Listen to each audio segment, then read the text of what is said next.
नमस्कार दोस्तों हाल ही में Hamsanandini Nanduri versus Union of India case Supreme Court में गया था। इसमें सुप्रीम कोर्ट ने एक बहुत ही इम्पॉर्टेंट डिसीजन लेते हुए इस नियम को असंवैधानिक घोषित किया कि अगर 3 महीने से अधिक आयु के बच्चे को कोई महिला गोद लेती है या कोई सरकारी महिला कर्मचारी गोद लेती है तो उसको मातृत्व अवकाश से वंचित किया जा सकता है। पहले सरकारी नियम ये कहते थे कि अगर किसी महिला ने 3 वर्ष से कम आयु के बच्चे को गोद लिया है तो उसे मातृत्व अवकाश मिलेगा। लेकिन अगर किसी महिला ने 3 महीने से ज्यादा उम्र के बच्चे को गोद लिया है तो उसे मातृत्व अवकाश सरकार के नियमों के अनुसार नहीं मिलेगा। इसी प्रावधान को सुप्रीम कोर्ट ने असंवैधानिक घोषित किया है, जो कि महिला सशक्तिकरण की दृष्टि से बहुत ही ज्यादा इंपॉर्टेंट डिसीजन निकल के सामने आता है। तो दोस्तों, आज के सेशन में हम इसी अडॉप्शन पर जो मातृत्व अवकाश मिलता है इसके सारे पहलुओं पे बात करेंगे कि कैसे ये हमारे देश में आर्टिकल 14 को एक बार फिर से प्रासंगिक बनाता है, कैसे ये अनुच्छेद 21 को प्रासंगिक बनाता है। इसके अलावा कैसे ये हमारे देश में महिला के सशक्तिकरण के लिए और एक सामाजिक प्रथा के रूप में जो अडॉप्शन है उसको एक बेहतर जो है समाज में उसको बेहतर तरीके से सामने ला के रखता है, समाज में इसका एक्सेप्टेंस बढ़ाता है। तो आई एम योर दोस्त Rahul Sharma and I welcome you all to Rahul Sharma education. सबसे पहले हम इस पूरे घटना के बैकग्राउंड को दोस्तों समझते हैं, लेकिन उससे पहले अगर आपने वीडियो को लाइक नहीं किया है तो लाइक कर दीजिए, चैनल को आपने सब्सक्राइब नहीं किया है तो सब्सक्राइब कर लीजिए। इससे संबंधित कानूनी प्रावधान सबसे पहले तो आपको मैटरनिटी बेनिफिट एक्ट 1961 और कोड ऑन सोशल सिक्योरिटी 2020 ये दोनों देखने को मिलेंगे। इन दोनों में संशोधन कर जो मातृत्व लाभ है उसको शामिल किया गया है, लेकिन जो सेक्शन 64 था उसके तहत ये कहा गया था कि केवल 3 महीने से कम उम्र के बच्चे को गोद लेने पर ही जो महिला है उसको अवकाश दिया जाता था। अब जो याचिकाकर्ता हैं जिन्होंने इस पूरे केस को सुप्रीम कोर्ट में लेके गए हैं, उनका ये कहना है कि ये जो सीमा है ये बहुत ही ज़्यादा कृत्रिम है, आर्टिफिशियल है और ये आर्टिकल 14 ऑफ इंडियन कॉन्स्टिट्यूशन का उल्लंघन बताया है। यानी हमारे संविधान में जो समानता का अधिकार है उस समानता के अधिकार का जो उल्लंघन है वो सेक्शन 60 का 4 करता है। सरकार ने इसका पक्ष अपने पक्ष में ये कहा कि बड़ी उम्र के बच्चों के लिए कृषि सुविधा उपलब्ध है, लेकिन न्यायालय ने इस तर्क को खारिज कर दिया। न्यायालय ने ये कहा कि बच्चों को फैसिलिटी नहीं चाहिए, बच्चों को चाहिए माँ का प्यार, बच्चों को चाहिए माँ का केयर। तो कृषि सुविधा उपलब्ध होने से सरकार ने जो अपना पक्ष रखा था उसको सुप्रीम कोर्ट ने खारिज कर दिया। तो न्यायालय ने कई सारी बातें कही। सबसे पहले तो न्यायालय ने मातृत्व की व्यापक परिभाषा दी। न्यायालय ने कहा कि मैटरनिटी केवल जन्म तक सीमित नहीं है, यह माँ होने की अवस्था है। यानी कि केवल जन्म अगर हम कोई महिला किसी बच्चे को दे रही है तो वो माँ नहीं है। अगर किसी महिला ने किसी बच्चे को अडॉप्ट किया है तो वो भी उसकी महिला है। तो मैटरनिटी केवल जैविक जन्म तक सीमित नहीं है, ये एक अवस्था है, चाहे वो अडॉप्शन से मिली हो चाहे वो जैविक तरीके से मिली हो। फिर न्यायालय ने कहा कि भावनात्मक विकास का किसी भी बच्चे के बड़े होने में बहुत महत्व है। संस्थानों में पले बच्चे के लिए भावनात्मक जुड़ाव बहुत ज़्यादा महत्वपूर्ण हो जाता है, क्योंकि अक्सर आप देखें तो जो बच्चों का एडॉप्शन होता है वो या तो किसी अनाथालय से होता है या फिर वो किसी उस सेंटर में रहते हैं और वहाँ से फिर आप देखें तो उनको अडॉप्ट किया जाता है। तो ऐसे बच्चों को नए घर में शामिल होने में, नए अपने माता पिता से जुड़ने में काफ़ी समय लगता है, एक इमोशनल बॉन्डिंग डेवलप करने में काफ़ी टाइम लगता है और उसके लिए जो मातृत्व अवकाश है वो बहुत ज़रूरी है। इसके अलावा सुप्रीम कोर्ट ने अनुसंधान आधारित दृष्टिकोण की भी बात की, जिसमें कहा कि देखभाल बच्चे के मानसिक और भावनात्मक विकास के लिए अनिवार्य है। क्योंकि अगर माँ ने गोद ले लिया और माँ को बच्चे को देने के लिए समय ही नहीं है माँ के पास, तो ऐसे में बच्चे और माँ के बीच में जो भावनात्मक एक जुड़ाव है वो नहीं हो पाएगा, बच्चे का मानसिक और भावनात्मक विकास जो है वो दुष्प्रभावित होगा। तो ये सारी बातें न्यायालय ने कही है।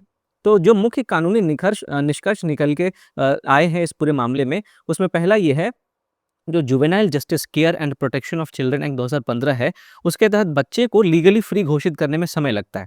इसका परिणाम ये होता है कि जब तक को बच्चे को गोद लिया जाता है तब तक वो 3 महीने से ज़्यादा का हो चुका होता है।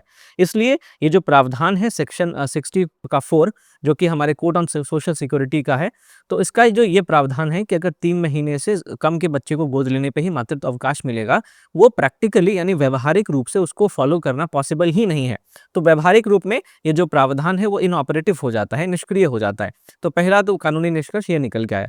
फिर सुप्रीम कोर्ट ने कहा कि ये जो पूरा प्रावधान है ये अनुच्छेद 14 का उल्लंघन करता है, क्योंकि वैध वर्गीकरण के लिए एक तार्किक आधार होना चाहिए, उद्देश्य से इसका सीधा संबंध होना चाहिए। लेकिन कोर्ट ने पाया कि ना तो यहाँ पे जो तार्किक आधार है वर्गीकरण का वही है, ना ही उद्देश्य का सीधा सीधा संबंध है। तो कोर्ट ने पाया कि दोनों ही शर्तें पूरी नहीं होती, इसलिए जो सेक्शन 64 का जो प्रावधान है वो अनुच्छेद 14 का उल्लंघन करता है। इसके अलावा अनुच्छेद 21 और प्रजनन स्वायत्तता भी यहाँ पे एक इंपॉर्टेंट एस्पेक्ट निकल के आता है, क्योंकि हमारे संविधान का जो अनुच्छेद 21 है उसमें जीवन स्वतंत्रता और गरिमा का अधिकार शामिल है। तो कोर्ट ने कहा कि रिप्रोडक्टिव ऑटोनॉमी यानी कि प्रजनन स्वायत्तता केवल जैविक मातृत्व तक सीमित नहीं है, गोद लेना भी इसी प्रजनन स्वायत्तता का हिस्सा है। यानी हम अगर किसी को गोद लेना चाहते हैं तो ये भी हमारे अनुच्छेद 21 के तहत मौलिक अधिकार है। न केवल हमको जैविक मातृत्व का या बच्चे पैदा करने या बच्चे पैदा ना करने का हमारा मौलिक अधिकार है, बल्कि गोद लेना भी एक मौलिक अधिकार है। इसलिए जो भी दत्तक माताएं हैं उनके अधिकार कमतर नहीं हो सकते, जैसा कि 3 महीने की जो सीमा लगा के सेक्शन 60 का सब क्लॉज 4 जो कि सोशल सिक्योरिटी कोड का था, वो जो बात कर रहा था उसके हिसाब से।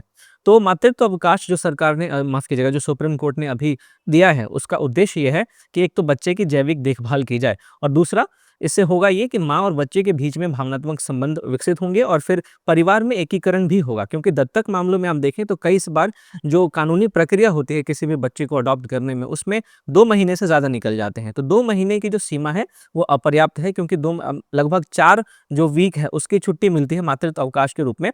तो सरकार इसमें सुप्रीम कोर्ट ने ये भी कहा है कि ये जो 4 वीक की छुट्टी है, ये छुट्टी अपर्याप्त है, इस पे भी एक बारी बात करनी की जाने की ज़रूरत है। अब इस पूरे मुद्दे में एक डायलेमा निकल के आता है जिसको हम कहते हैं वुलस्टोनक्राफ्ट डायलेमा। दरअसल ये जो अवधारणा है वो ये बताती है कि एक तरफ कामकाजी महिलाओं को इस बात के लिए जोर दिया जाता है कि वो अपनी जिम्मेदारियां संभाले, साथ ही साथ उनसे ये भी उम्मीद की जाती है कि वो अर्निंग भी करें। तो दोनों तरीके का जो विरोधाभास, जो डायलेमा हमें देखने को मिलता है, उसी को हम वुलस्टोनक्राफ्ट डायलेमा कहते हैं।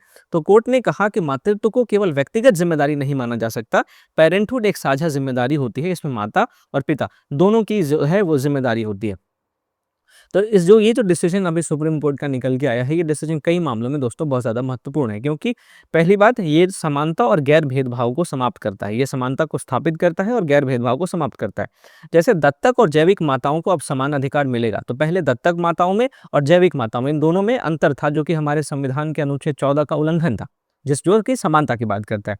फिर दत्तक माता पिता की मान्यता भी इसके माध्यम से दी गई है, क्योंकि अडॉप्शन को एक समान सामाजिक और कानूनी दर्जा प्रदान किया गया है। इसके अलावा इस डिसीजन के माध्यम से जो महिला अधिकार हैं उनको भी मजबूत किया गया है, क्योंकि अब इससे कार्यस्थल पर समानता देखने को मिलेगी, गरिमा और स्वायत्तता की सुरक्षा देखने को मिलेगी। इसके अलावा इसके सामाजिक प्रभाव की बात करें तो अडॉप्शन को ज़्यादा प्रोत्साहन मिलेगा, विविध परिवार संरचनाओं को स्वीकृति मिलेगी, जहाँ पे जो अडॉप्शन वाले बच्चे हैं वो भी एक नॉर्मल बच्चे की तरह पल सकते हैं, जो जैविक बच्चे हैं उनकी तरह पल सकते हैं। तो ये दोस्तों, ये जो डिसीजन है ये काफ़ी महत्वपूर्ण है। अब हालांकि सुप्रीम कोर्ट ने इस मामले में ये भी आगाह किया है कि ये जो डिसीजन है ये कहीं न कहीं महिलाओं को, आप एक तरीके से देखें तो उनके लिए नुकसानदायी साबित हो सकता है, क्योंकि अगर महिलाओं को मातृत्व अवकाश ऐसे में मिलेगा तो हो सकता है बहुत सारी ऐसी फर्म हैं, बहुत सारी ऐसी कंपनियां हैं जो इनको कम हायर करें, है ना। उनको लगेगा कि जब ऐसे अडॉप्शन के टाइम पे उनको ज़्यादा समय दिया जाएगा छुट्टी का, तो हो सकता है उनको कम हायर करें, तो इसका एक डाउन साइड भी है। लेकिन सुप्रीम कोर्ट ने इसके पॉजिटिव एस्पेक्ट पे बहुत ज़्यादा फोकस किया है। तो निष्कर्षतः हम ये कह सकते हैं कि सुप्रीम कोर्ट का जो ये निर्णय है, ये भारतीय संविधान के जो समानता, गरिमा और सामाजिक न्याय के मूल्यों को मजबूत करने की पहल है, उसको और ज़्यादा बेहतर तरीके से लेके आगे बढ़ता है। साथ ही साथ ये निर्णय ये स्पष्ट करता है कि मातृत्व केवल जैविक नहीं होता, बल्कि सामाजिक और भावनात्मक संस्था भी है, और दत्तक माताओं को भी जैविक माताओं के एक समान अधिकार देना एक संवैधानिक व्यवस्था है, एक संवैधानिक आवश्यकता है। तो दोस्तों, ये हमारा आज का सेशन था। मैं उम्मीद करता हूं कि इस सेशन से आपको फायदा हुआ होगा, और इस सेशन के माध्यम से आप इस मेंस के प्रैक्टिस क्वेश्चन को भी सॉल्व कर सकते हैं। इसमें आप ये देख सकते हैं कि इस सबसे पहला सवाल तो आपके सामने ये रहा कि दत्तक मातृत्व अवकाश पर सुप्रीम कोर्ट के हालिया निर्णय के संदर्भ में अनुच्छेद 14 और 21 की व्याख्या करते हुए महिला अधिकारों और सामाजिक न्याय पर इसके प्रभावों का विश्लेषण कीजिए। इसके अलावा आप इस पूरे चर्चा के आधार पर यूपीएससी के एमसीक्यू को भी सॉल्व कर सकते हैं कि हाल ही में Hamsanandini Nanduri versus Union of India मामले में दत्तक मातृत्व अवकाश से संबंधित निर्णय के संबंध में निम्नलिखित कथनों पर विचार कीजिए। न्यायालय ने माना कि मातृत्व का अर्थ केवल जैविक प्रसव तक सीमित है। तो ये अब आपको बताना है कि सही है या गलत है। न्यायालय ने कहा कि 3 महीने की आयु सीमा व्यवहार में अव्यवहारिक है। न्यायालय ने दत्तक ग्रहण को article 21 of the Indian constitution के तहत प्रजनन स्वायत्तता का हिस्सा माना, और न्यायालय ने सरकार के कृषि सुविधा वाले तर्क को स्वीकार किया। तो एक एक करके हम पहला सारे स्टेटमेंट्स को देखते हैं। न्यायालय ने माना कि मातृत्व का अर्थ केवल जैविक प्रसव तक सीमित है। ये स्टेटमेंट बिल्कुल गलत है। ये जैविक प्रसव तक ही सीमित नहीं है, बल्कि जो दत्तक माताएं होती हैं उनको भी समान अधिकार मिलना चाहिए, न्यायालय ने ऐसा कहा। तो पहला स्टेटमेंट तो गलत हो जाता है। दूसरा, न्यायालय ने कहा कि 3 महीने की आयु सीमा व्यवहार में अव्यवहारिक है। ये बिल्कुल सही बात है, क्योंकि 3 महीने की सीमा तो कानूनी प्रक्रियाओं को पूरा करने में ही लग जाता है। इसके अलावा तीसरा स्टेटमेंट है कि न्यायालय ने दत्तक ग्रहण को article 21 of the Indian constitution के तहत प्रजनन स्वायत्तता का हिस्सा माना, ये बिल्कुल सही है। और चौथा, न्यायालय ने सरकार के कृषि वाले सुविधा को स्वीकार किया, तो सरकार ने कृषि वाले तर्क को अस्वीकार कर दिया और न्यायालय ने ये कहा कि बच्चों को केवल सुविधाएं नहीं चाहिए, बच्चों को चाहिए माता का भावनात्मक प्यार, बच्चों को चाहिए माता के साथ एक भावनात्मक बॉन्डिंग। तो सरकार ने इस सुविधा को स्वीकार नहीं किया बल्कि अस्वीकार किया, तो चौथा भी स्टेटमेंट आपका गलत हो जाता है, पहला भी गलत हो जाता है। आपसे पूछा गया कि सही उत्तर चुनिए, तो दूसरा और तीसरा यानी कि केवल 2 आपका सही है। आप देख सकते हैं यहाँ पे जो बी है वो आपका सही आंसर होगा। इसके अलावा दोस्तों, अगर आपको इस सेशन का पीडीएफ चाहिए तो आप मेरे Telegram channel Rahul Sharma current affairs को जरूर ज्वाइन करें, जिसका लिंक आपको डिस्क्रिप्शन में मिल जाएगा। और साथ ही साथ जाने से पहले मैं आपको याद दिला दूं, अगर आपने वीडियो को अभी तक लाइक नहीं किया तो प्लीज़ जाने से पहले लाइक ज़रूर करें, चैनल को आपने सब्सक्राइब नहीं किया है तो सब्सक्राइब ज़रूर करें और अपने दोस्तों में भी शेयर भी करें। तो मिलता हूँ आपसे अगले टॉपिक के साथ, तब तक के लिए थैंक यू फॉर वॉचिंग।